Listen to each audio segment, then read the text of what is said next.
इसमें आप जो साधारण हथौड़ा विषय पढ़े थे उसका दूसरा प्रकार है जूझों को पीटने वाले हथौड़े, जूझ को पीटने वाले हथौड़े। तो इसकी बनावट क्या है? यह लोहे, देख रहे हैं, लोहे या लकड़ी का बना होता है, यानी अब लोहे और लकड़ी दोनों से मिलकर बना होता है, चाहे लोहे का हो या लकड़ी का हो। और इसका वजन क्या होता है? भारी होता है। प्लस इसके बीच में एक छेद होता है और छेद में लकड़ी का मजबूत हत्था लगाया जाता है। ये आपकी बनावट हो गई, लेकिन इसको आप देख लीजिएगा कि यह लोहे और लकड़ी का बना होता है, वजन में भारी होता है, इसके बीच में बड़ा छेद होता है जिसमें लकड़ी का मजबूत हत्था लगा रहता है। पुस्तकों की जूझों को पीटने में प्रयोग होने के कारण इसे जूझों को पीटने वाला हथौड़ा भी कहते हैं। अब इसका प्रयोग क्या है? इस हथौड़े का प्रयोग पुस्तकों की सिलाई के बाद पीठ गोल करने में किया जाता है। संरक्षण विधि क्या है? चूंकि यह हथौड़ा लोहे और लकड़ी दोनों का बना होता है, अतः इसे नमी तथा दीमक आदि कीटों से बचाना आवश्यक होता है। इसके लिए आप क्या करेंगे? तो लोहे व लकड़ी के बने होने के कारण इसे जंग व दीमक से सुरक्षित करने हेतु नमी तथा कीटों से दूर रखना चाहिए, अर्थात इसे सुरक्षित लकड़ी के बॉक्स में रखा जाए और वहां कीटनाशक दवाओं का प्रयोग किया जाए जिससे दीमक आदि कीट इसको नष्ट न करने पाए। अब अगला नंबर आपका आता है बैकिंग बोर्ड। बैकिंग बोर्ड का मतलब हो गया कि जब हम कोई चित्रकारी करते हैं तो उसको कहीं न कहीं किसी न किसी स्थान पे रखते हैं। तो क्योंकि बैकिंग बोर्ड उस कागज को रखने के लिए ही बना होता है, यानी कागज को रख करके इसकी चित्रकारी आदि किया जाता है, अतः इसका नाम बैकिंग बोर्ड हो गया। अब यह इसकी बनावट आप देखेंगे तो बैकिंग बोर्ड की बनावट यह है कि यह शीशम की लकड़ी की बनी प्रिज्म के आकार की होती है। इसकी तली आयताकार तथा ऊपर की ओर जाने वाली दोनों फलक एक सीधी रेखा पर त्रिभुजाकार पिरामिड बनाती है। इसका लंबाई 14 इंच तथा चौड़ाई 6 इंच होती है।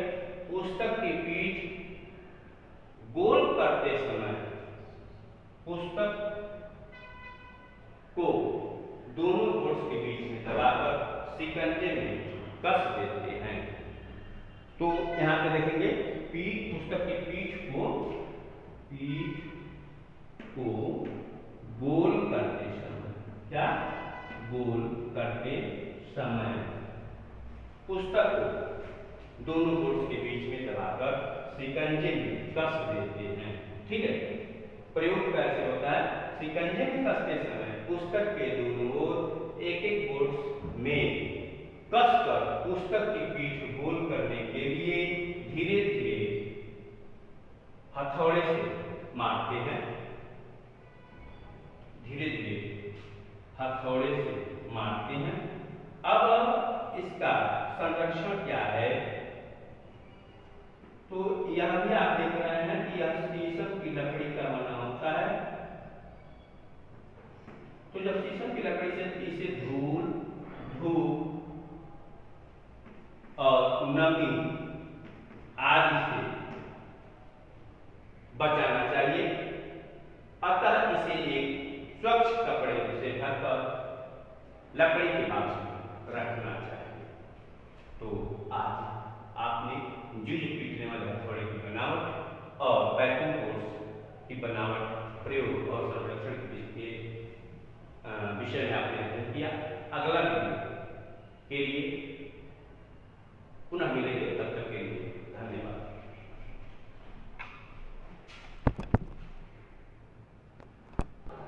इसमें आप देखेंगे पुस्तक कला के अंतर्गत कौन कौन से उपकरण आते हैं और उनका बनावट, प्रयोग विधि तथा संरक्षण के विषय में अध्ययन करेंगे।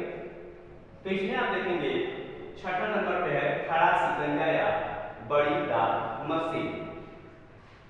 आप ये देख रहे हैं फिगर, इस फिगर को देख करके भी आप इसका बनावट आप बता सकते हैं। जैसे यह दो पटों वाला लोहे का बना हुआ यंत्र है।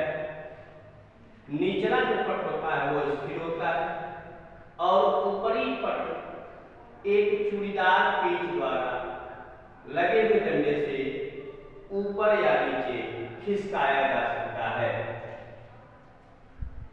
अब हम इसका प्रयोग कैसे करते हैं, तो जिल्द बदी पुस्तकों को ऊपरी पट के नीचे रख करके और इस हैंडल को घुमाने से वह पुस्तक कस पर बंध जाती है या दब जाती है। तो जब दब जाती है तो वह जिस आधार पे हम चाहेंगे, जिस कोण पे चाहेंगे, जिस स्तर से चाहेंगे, तो वह जो बुक होती है, किताब होता है या कॉपी होता है या पुस्तक जो भी है, उसको हम अकड़ने से बचा सकते हैं, टेढ़ा होने से बचा सकते हैं। और इसका प्रयोग क्या है, यह बहुत ही उपयोगी यंत्र है। पुस्तक कला में लेडी सरेस लगा पुस्तक टेढ़ा मेढ़ा होने का भय बना रहता है। जिल्दसाजी की समतल वस्तुओं या मॉडलों को अबरी या कागज मढ़ने के बाद दाब मशीन में दबा देते हैं। इस प्रकार समतल वस्तुएं सुंदर तथा सीधी बनी रहती हैं। इसका प्रयोग जिल्द चढ़ी पुस्तकों, रजिस्टर आदि के लिए या आदि को दबाने के लिए होता है। संरक्षण विधि क्या है, क्योंकि यह समस्त यंत्र पूरा यंत्र ही लोहे का बना हुआ होता है, इसलिए इसे जंग से हमें बचाना चाहिए। तो जंग से बचाने के लिए इसे नमी तथा पानी से दूर रखना चाहिए और इनके चूड़ियों में हमेशा ग्रीस या तेल लगाकर इसे ठीक प्रकार से जंग रहित बनाया जा सकता है और इसे अच्छा से अच्छा कार्य कराया जा सकता है। तो ये आपका खड़ा शिकंजा या बड़ी दाब मशीन का बनावट, प्रयोग और संरक्षण विधि रहा। बनावट के विषय में एक बार फिर से देख लेंगे कि यह लोहे का बना दो पटों वाला यंत्र है। इसका निचला पट स्थिर होता है तथा ऊपरा पट क्या होता है, ऊपर नीचे खिसकाया जा सकता है। निचले पट में दाएं बाएं दो डंडे लगे होते हैं। ऊपरी भाग के बीचों बीच चूड़ीदार छेद बना होता है जिसमें हैंडल लगाकर पेंचदार डंडा लगा रहता है।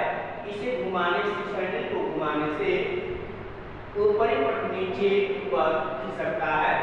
निचले पट पर जिल्द बधी पुस्तकों को रखकर ऊपरी पट को घुमाते हैं जिसमें पुस्तक कसकर दब जाती है। यह आपका बनावट प्रयोग की बात देखेंगे। यह बहुत ही उपयोगी यंत्र है। पुस्तक कला में लेड या सरेस लगा पुस्तक का टेढ़ा मेढ़ा होने का भय बना रहता है। तो जिल्दसाजी की समतल वस्तुओं या फाइलों को अबरी या कागज मढ़ने के बाद दाब मशीन में दबाते हैं। इस प्रकार समतल वस्तुएं सुंदर तथा सीधी बनी रहती है। इसका प्रयोग जिल्द चढ़ी पुस्तकों, रजिस्टरों, फाइलों आदि को दबाने के लिए होता है। संरक्षण विधि, यह लोहे का बना होता है अतः इसे जंग से बचाना चाहिए। जंग से बचाने के लिए नमी तथा पानी से बचा कर रखना चाहिए। इस यंत्र की चूड़ियों पर तेल या ग्रीस लगाना चाहिए। इससे यंत्र ठीक प्रकार से जंग रहित कार्य करता है। तो आज की इस वीडियो में इतना ही, शेष अगले वीडियो।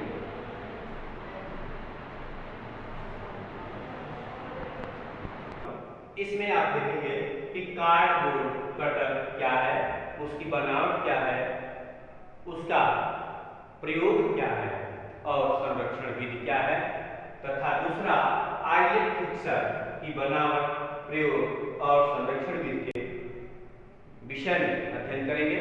तो सबसे पहले कार्डबोर्ड कटर का हम देखते हैं पहले कि इसकी बनावट क्या है। आप देख रहे हैं कि यह एक मेज या चौकी की तरफ दिख रहा है जो लोहे या लकड़ी दोनों का बना होता है। इसके एक तरफ आप देख रहे हैं एक छुरी लगा हुआ, यानी हत्था लगा हुआ छुरी दिखाई दे रहा है जो इसके एक किनारे पर क्या है, फिक्स है। ये आपके बना हुआ है। फिर से देख लेंगे कि इसे स्ट्रा बोर्ड कटर या कटिंग मशीन भी कहते हैं। यह लकड़ी या लोहे का चौकोर मेज के रूप में होता है। चौकी में एक किनारे एक छुरी संपूर्ण बनाती हुई एक लोहे की पत्ती लगी होती है, यह लोहे की पत्ती है और ये संपूर्ण बनाती हुई ये लगी होती है। नापने हेतु इस पर निशान भी लगे होते हैं जिसके द्वारा मोटी दफ्ती भी कट सकती है। इसके द्वारा सीधी दफ्ती काटी जा सकती है।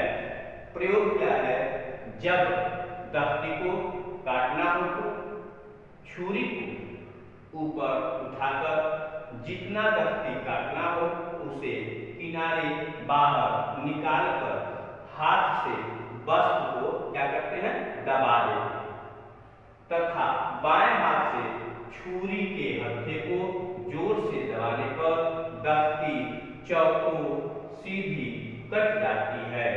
इसका प्रयोग चौकोर काटने के लिए किया जाता है, यानी किसी भी वस्तु को चौकोर रूप में, चाहे वह कागज हो, अबरी हो या दफ्ती हो, उसे मोटा से मोटा कितना हो मोटा काटना है, उसे ऐसे इस प्रयोग विधि द्वारा सीधी और चौकोर काटा जा सकता है। संरक्षण विधि क्या है, तो छुरी का धार तेज रखना चाहिए, यानी यह जो छुरी है जिससे हम कटर करते हैं तो उसका धार तेज होना चाहिए। और दूसरा क्या है, इसको नमी, धूल, धूप, दीमक से बचाना चाहिए तथा वार्निश के प्रयोग द्वारा इसे नमी के प्रभाव से बचाया जा सकता है। तो ये आपका कार्डबोर्ड कटर का बनावट, प्रयोग और संरक्षण विधि। अब 8वां नंबर आता है आइलेट फिक्सर। तो यह आइलेट फिक्सर क्या है, बनावट देखिए, यह लोहे का बना अंग्रेजी के आई अक्षर की तरह होता है। निचले भाग में खांचेदार घुंडी लगी होती है जिसमें आइलेट लगाना होता है। उसमें निकल द्वारा आइलेट रख करके उसे छेद करके उसमें सीधी ओर आइलेट डालते हैं और यह आइलेट फिक्सर को उस पर रख करके और हत्थे से यानी हथौड़े से चोट मारने पर वह आइलेट्स का मुंह फट जाता है और वह उस वस्तु में क्या हो जाता है, जड़ जाता है। फिर से एक बार देखेंगे, यह लोहे का बना अंग्रेजी के आई अक्षर की तरह होता है। निचले भाग में खांचेदार घुंडी लगी होती है जिसमें आइलेट लगाना होता है। उसमें निकल द्वारा आइलेट आकार का छेद कर लेते हैं, छेद करके उसमें सीधी ओर आइलेट डालते हैं, सीधी ओर, और उसे उलटकर आइलेट की घुंडी को आइलेट पर रख करके हथौड़े से चोट मारते हैं जिससे आइलेट का मुंह फटकर जड़ जाता है। अतः इसे आइलेट फिक्सर भी कहते हैं। प्रयोग क्या है इसका, तो आइलेट फिक्सर का प्रयोग फाइल, दफ्ती आदि आइलेट्स जोड़ने में किया जाता है। संरक्षण क्या है, क्योंकि यह भी धातु का बना होता है अतः इसे जंग से बचाने हेतु नमी या जल से बचाकर सुरक्षित रखना चाहिए। तो आज के इस वीडियो में इतना ही, शेष अगले वीडियो में, तब तक के लिए धन्यवाद। इसमें आप लोहे की पटरी या लोहे का स्केल के विषय में अध्ययन करेंगे। तो सबसे पहले हम इसके बनावट के विषय में जाना।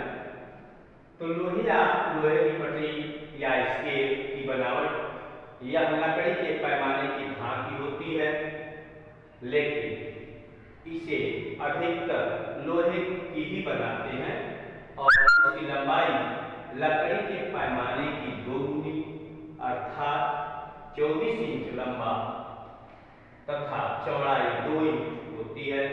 इसके एक ओर इंच के तथा दूसरी ओर से सेंटीमीटर और उसके 10वें भाग के चिन्ह बने होते हैं। यह आप इसकी बनावट के विषय में पढ़ा। अगला है इसका प्रयोग क्या है, तो इसका प्रयोग कागज पर रेखा खींचने, रेखा नापने में करते हैं या नापने तथा सीधी कटाई करते समय वस्तु को सहारा देने के काम आती है। इसके दोनों किनारे समानांतर चौड़ाई के होते हैं। दफ्ती और कागज में भी इसका प्रयोग होता है। दफ्ती या कागज को काटने वाले स्थान पर उसको दाएं हाथ से चाकू की नोक को पटरी के सहारे चलाते हैं। पटरी के अनुसार चलाने से दफ्ती या कागज कट जाता है और इस प्रकार इस लोहे की पटरी या लोहे के स्केल की प्रयोग विधि आपने अध्ययन किया। अब अगला इसका जो टॉपिक है ये है संरक्षण विधि। यह यंत्र लोहे का बना होता है, अतः इसे जंग व नमी से बचाना आवश्यक होता है। इस यंत्र को सावधानी पूर्वक तथा पानी से बचाकर रखना चाहिए। तो यह रहा आपका विभिन्न प्रकार के यंत्रों का प्रयोग तथा संरक्षण का अंतिम वीडियो 12वां पार्ट। तो इसमें आपने लोहे की पटरी या लोहे के